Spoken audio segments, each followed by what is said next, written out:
आपका क्या नाम है? मेरा नाम कलावती। कलावती जी, तो आप सोनीपत की निवासी हैं। मस्जिद कब बनाई गई यहाँ पे? मस्जिद को भी काफ़ी टाइम हो गया जी। पहले यहाँ पर सिर्फ दरगाह थी? जी, दरगाह मस्जिद भी थी पहले, मस्जिद अब देवी देवता बहुत सारे हैं, तो दरगाहों पर जाने की जरूरत क्या पड़ती है, तो उस पर आप क्या मस्जिद में भी जाते हैं। तो मस्जिद पहले से थी या दरगाह पहले थी? दोनों साथ इकट्ठी थी, एक साथ थी। एक ही साथ थी।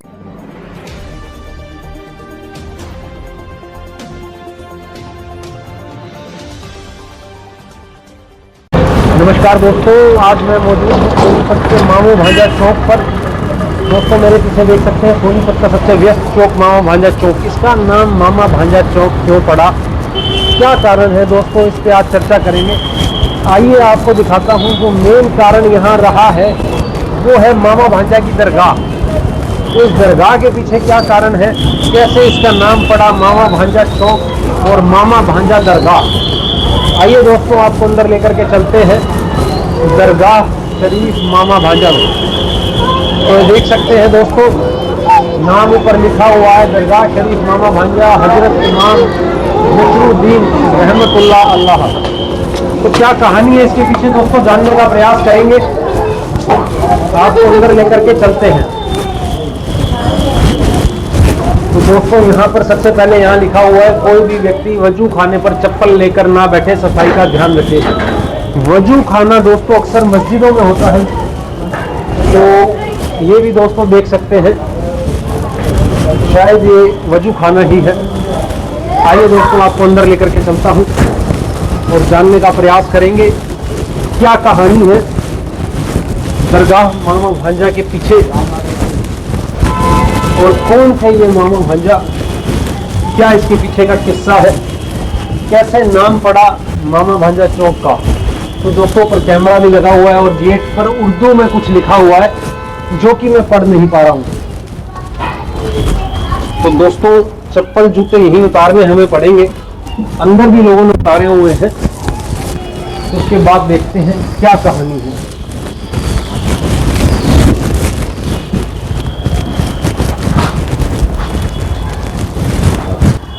तो दोस्तों हम मौजूद हैं दरगाह मामा भांजा शरीफ के अंदर।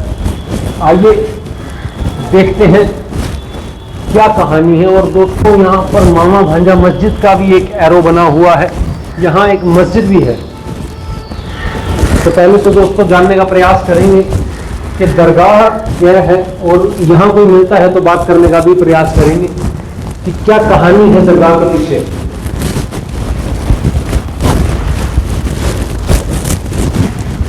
तो दोस्तों एक व्यक्ति यहाँ मौजूद है, इनसे जानने का प्रयास करेंगे। भाई क्या नाम है आपका?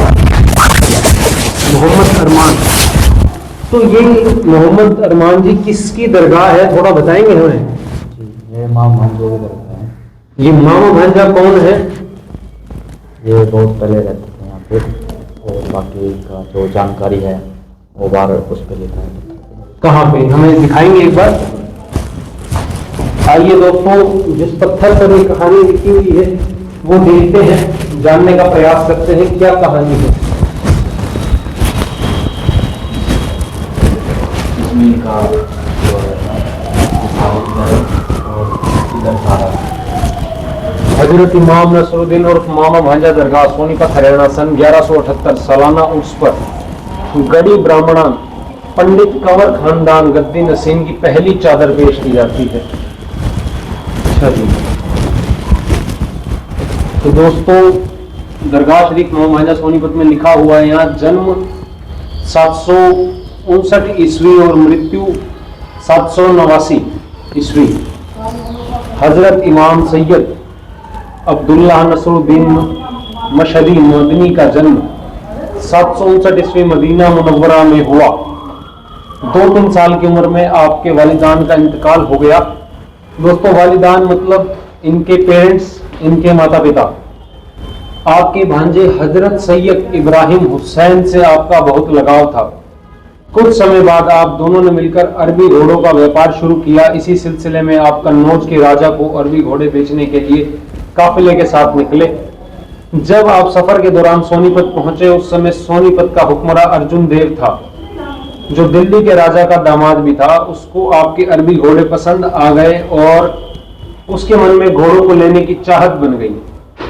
जब उसने अपनी इच्छा आपके सामने रखी तब आपने उसे साफ इनकार कर दिया और कहा कि हम ये घोड़े सिर्फ कन्नौज के राजा को बेचेंगे, जिससे खफा होकर अर्जुन देव ने आपसे युद्ध का ऐलान कर दिया और उस युद्ध में अर्जुन देव मारा गया।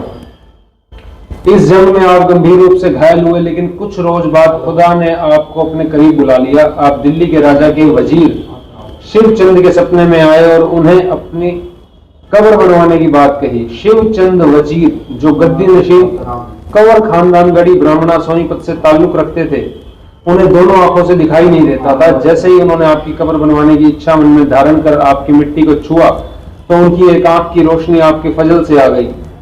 राजमिस्त्री ने जब आप दोनों मामा भांजा की कब्रों को अलग अलग निर्माण किया तो वो दोनों कब्रें मिलकर एक हो गई और तब आप दोनों की कब्र ऊपर से एक की गई ताकि आप दोनों जुदा होकर भी साथ रह सकें। कब्र का काम पूरा होते ही शिवचंद की दूसरी आंख की रोशनी भी आ गई, आपके फजल से आ गई। उसी समय से लगातार आपके फजल से सालाना उर्स पर पहली चादर गद्दी नशीन कंवर खानदान गढ़ी ब्राह्मणा सोनीपत द्वारा पेश की जाती है। उसके बाद आवाम की चादरें पेश की जाती है। तो दोस्तों ये थी कहानी मामा भांजा की, जिन्होंने अर्जुन देव से लड़ाई की। अर्जुन देव मारे जाते हैं। अर्जुन देव के बाद जो है इन दोनों का भी इंतकाल हो जाता है, मतलब मृत्यु हो जाती है। मृत्यु होने के बाद फिर किसी के सपने में आते हैं, कब्र बनाई जाती है और दो कब्रें जो हैं एक हो जाती हैं। किसके लिए बनाई गई है? ये जो इनके साथ रहते था ना, जैसे कि इनकी सेवा करते थे मामा भांजा दोनों की सेवा करते थे, उनकी कब्रें हैं। ये उनकी कब्रें, उनकी चेलों की कब्रें हैं। अच्छा, और ये मस्जिद कब बनाई गई यहाँ पे? मस्जिद को भी काफी टाइम हो गया जी। पहले यहाँ पर सिर्फ दरगाह थी जी, दरगाह मस्जिद भी थी पहले, मस्जिद अब दोबारा बनी है। नहीं, सबसे पहले यहाँ सिर्फ दरगाह थी जी, और उसके बाद यहाँ पर फिर मस्जिद बना दी गई। तो ये मस्जिद की तरफ भी चले, आइए। तो दोस्तों यहाँ पर एक मस्जिद का भी निर्माण है। मस्जिद दोस्तों जो है बाद में भी बनाई गई है और पहले भी थी, ऐसा कह रहे हैं। फिलहाल तो मस्जिद दोस्तों बंद नजर आ रही है मुझे। नमाज अदा करने लोग यहाँ पर आते हैं। तो दोस्तों ये है दरगाह मामा भांजा की, आपको दिखाई है।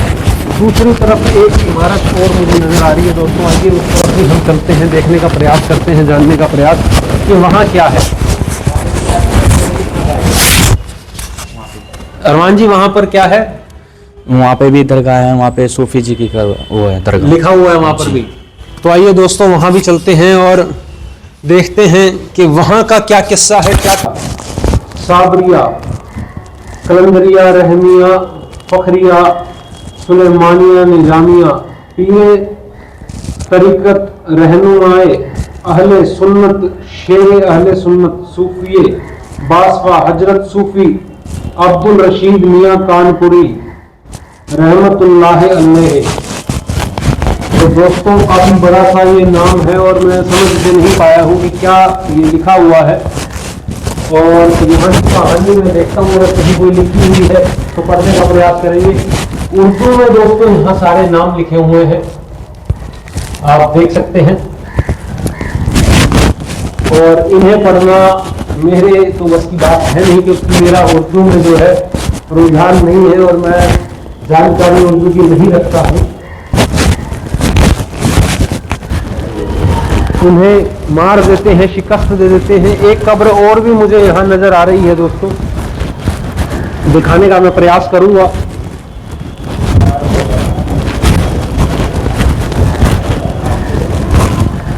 और दोस्तों ये मस्जिद का गेट है। यहाँ भी वजू खाना जो है एक बना हुआ है, आप देख सकते हैं, जैसा कि बाहर था और वैसा ही वजू खाना यहाँ है। अंदर मस्जिद में नमाज अदा करने की जो है दोस्तों जगह है।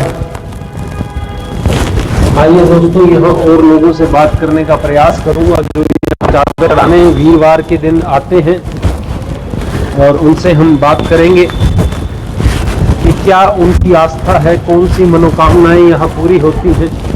देख सकते हैं दोस्तों खील, पतासे, फुलियां यहाँ चढ़ाई जाती हैं। मैं जानना चाहूंगा कि क्या आस्था का केंद्र आपका रहा, यहाँ आने की कोई मन्नत पूरी होती है या क्या कारण आपके रहे? मन्नत तो होती है भाई पूरी। कब से आप आ रहे हो यहाँ पे? मैं तो बहुत साल से आ रही हूँ। आपका क्या नाम है? मेरा नाम कलावती। कलावती जी। तो आप सोनीपत की निवासी हैं? हाँ जी। तो कितने साल हो गए यहाँ पे आते हैं? मैंने कम से कम 30 साल हो गए। 30 साल हो गए। हाँ, क्या क्या मन्नत आपकी पूरी हुई है यहाँ आने से? हैं? मन्नत तो बस जो कोई ऐसा एक्सपीरियंस, अपना तजुर्बा आप बताएं कि भाई ये फायदा मुझे ऐसे इस तरह मैं यहाँ पहुंची और ये काम मेरा हो गया। आस्था का केंद्र क्योंकि आपका है, हाँ सब काम वही होया है मेरा। सारा काम हुआ है। हाँ। कोई एक काम ऐसा बताएं। बस अब मैं ऐसे सोच रही हूँ लड़के की शादी हो जाए। अच्छा, हम्म, तो चद्दर चढ़ाएंगे फिर आप? हाँ। अच्छा। तो दोस्तों और भी लोग यहाँ मौजूद हैं, सह परिवार यहाँ आते हैं, बात करने का मैं प्रयास करूंगा। भैया नमस्कार, कैसे हैं आप? ठीक है भाई साहब। यहाँ आते हैं आप मामा भांजा की दरगाह पर, आस्था का आपका केंद्र है, कैसे आपका जुड़ाव हुआ, क्यों आने लगे आप यहाँ? जैसे बच्चों के कई बार मच हो जाते हैं तो उसके नाम की इधर नमक की थैली और झाड़ू चढ़ाई जाती है, उससे पीर बाबा सबको आराम करते हैं और वो मच ठीक हो जाते हैं। तो इसीलिए लोगों का इधर से जुड़ा हुआ है। आपके साथ कोई अपना ऐसा एक्सपीरियंस रहा है कि मच ठीक हो गए हो? हाँ, 2-3 बार हो चुका है ऐसा, मच ठीक हो चुकी हैं। तो इसीलिए अभी वो छोटे बेटे के हो चुके थे तो उसको के लिए मैं आया था। तो अब देखो बाबा कब तक ठीक करेंगे। अच्छा, मतलब नमक की थैली और झाड़ू चढ़ाने से मच झड़ जाते हैं? हाँ जी, झड़ जाते हैं और वो बिल्कुल साफ हो जाते हैं। अच्छा जी। और कोई भी कारण रहा है यहाँ आने का? वैसे भी रोजी रोजगार में भी बरकत होती है। देखो आप किसी भी चीज को मानोगे, मामा भांजा हमारा शहर का सबसे मेन चुराया है, सारी चीजें हैं, आप इसको मानोगे तो आपके बरकत पूरी होती है। तो क्या संदेश आप बाकी लोगों को देना चाहते हैं? मैं भी लोग ऐसा कहते हैं कि भाई हमारे अपने देवी देवता बहुत सारे हैं, तो दरगाहों पर जाने की जरूरत क्या पड़ती है? तो उस पर आप क्या कहते हैं? क्योंकि आपकी तो आस्था है, दिल से आप जुड़े हुए, तो उनको क्या जवाब आप देते हैं? साहब आपको जाना हर एक जगह चाहिए, मानना ना मानना वो तो एक बात की बात होती है, जाना हर एक जगह चाहिए। अब जैसे मच की ही बात करें, शायद और कोई से देवी देवता पे जाने से मच ठीक नहीं होते, जो पीर बाबा पे आने से ठीक होते हैं। क्या शुभ नाम है आपका? मेरा रोहित गोयल, सोनीपत, अग्रवाल मैचिंग सेंटर, गुड मंडी, सोनीपत। बाणिया हैं आप? हाँ जी। वो बाबा जिंदा पे भी ऐसा कहा जाता है कि मच ठीक हो जाते हैं। भाई जिसको जहां से पता चलता है जी वो वहीं जुड़ जाता है। अब जैसे हमारे सोनीपत के नजदीक है तो हम पहले मामा भांजा पे आएंगे, फिर जिंदाराम की देखेंगे। अच्छा, तो बणिया तो सर अक्सर मैंने देखा है जैन संप्रदाय से ताल्लुक रखते हैं। भाई साहब आप जिस भी चीज को दिल से मानोगे, हाँ, सारी हाँ। चीजें शुभ है, लेकिन मानना अपने हाथ में है। लोग जी। क्या करते हैं, पहले तो हरिद्वार जाते हैं, फिर वैष्णो देवी जाते हैं, फिर क्या कहते हैं खाटू जी जाते हैं, फिर वृंदावन जाते हैं। आप जिस चीज को दिल से मानोगे वही चीज आपका बेड़ा पार कर देगी। जी। तो दोस्तों गोयल साहब हमारे साथ थे और इन्होंने अपना जो है कारण बताया है जुड़ने का कि मच ठीक हो जाते हैं। तो अरमान भाई से एक बार मैं फिर से बात करूंगा। अरमान भाई कितना समय हो गया यहाँ बैठते हुए, सेवा करते हुए यहाँ पे? हमें तो जी 55 से हम यही हैं। पहले आपके पिताजी? जी पहले पिताजी थे। अच्छा। और अब भी है। अब तो फिलहाल हम रहते हैं, पिताजी बाहर जा रहे हैं कहीं पे। अच्छा, कोई ये वरदान का भी एक किस्सा मैंने सुना है कि भाई डूबेगा नहीं या पानी नहीं आएगा, वो क्या कहानी है?